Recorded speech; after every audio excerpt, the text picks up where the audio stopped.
SCP-764 Object Class Safe. Special Containment Procedures.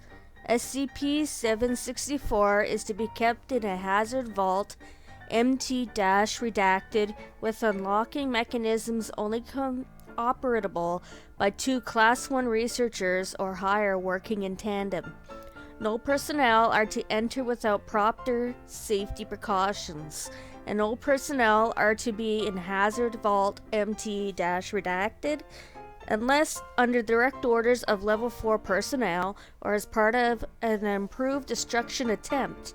Personnel entering Hazard Vault MT-redacted are to wear the locking gauntlets and containment supply 313, size 14, and the key is not to be brought into the vault. The gauntlets physically prevent attempts to don SCP-764 due to their size and therefore permit SCP-764 to be handled with a modicum of safety. Description: SCP-764 is a pair of Punch and Judy puppets that display no exceptional characteristics upon visual inspection.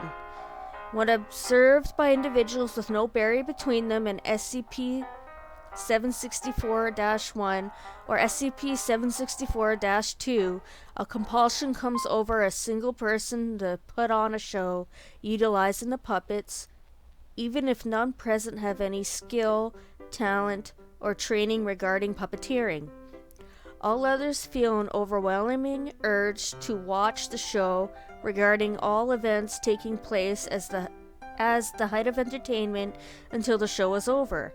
As the subject dons SCP-764-1 and SCP-764-2, in no circumstances have SCP-764-1 and SCP-764-2 been placed on separate performers. Any individuals without physical barriers between themselves and 764 will find themselves compelled to sit and watch the show. The show begins as a normal Punch and Judy show with light slapstick comedy and violence occurring between the puppets. After a period of 3 to 5 minutes, an individual will be chosen from the audience and brought forward, participating in a part of the show, typically playing as an officer or constable, but in Incident 764-34D, the subject played as E-Class Agent Jonathan Redacted, an individual who was part of the team responsible for recovering SCP-764. A lighthearted exchange will occur between the volunteer and the puppets before the violent slapstick resumes, but after this exchange, both puppets will brandish appropriately sized weapons and begin to viciously attack the volunteer.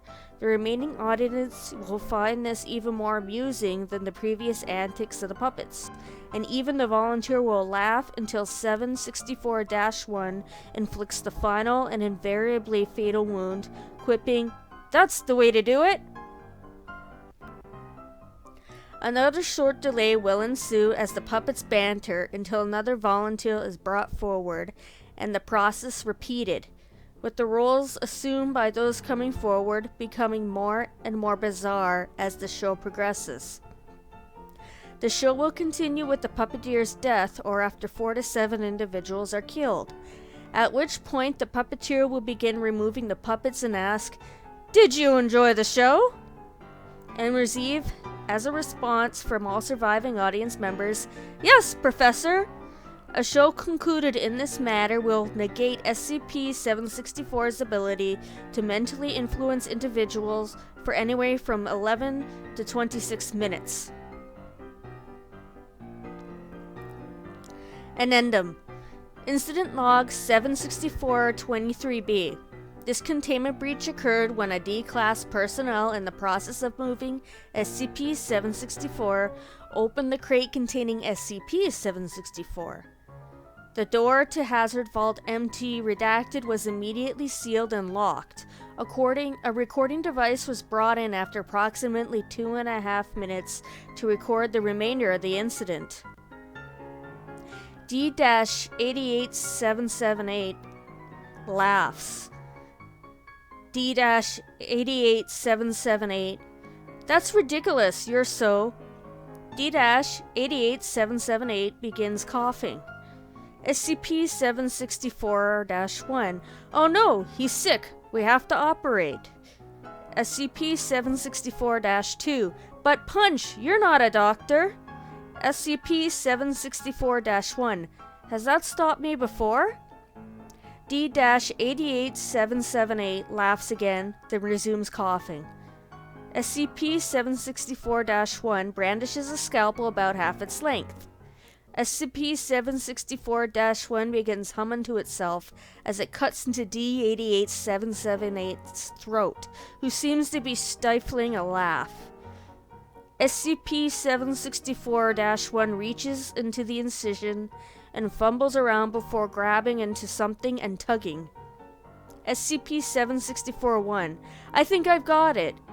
I've got it. There's something in his throat. We'll save you yet. SCP-764-2 shakes its head. SCP-764-1 pulls out the hyoid bone and shakes it in the air triumphantly. SCP-764-1. Told you I could do it. SCP-764-2. He needs that, you idiot. SCP-764-2 begins hitting SCP-764-1 with a tiny rolling pin. D-88778 makes a noise that may be laughter. SCP-764-1. Ow, stop it! I'll fix him, you'll see, woman. SCP-764-1 puts the scalpel back into the incision and begins sawing the blade. After a moment, SCP-764-1 reaches in and begins pulling as blood begins to spray. Approximately 4 inches of the carotid artery are pulled out of the wound. SCP-764-1. That's the way to do it! Both puppets slump to the ground as D-88778 collapses.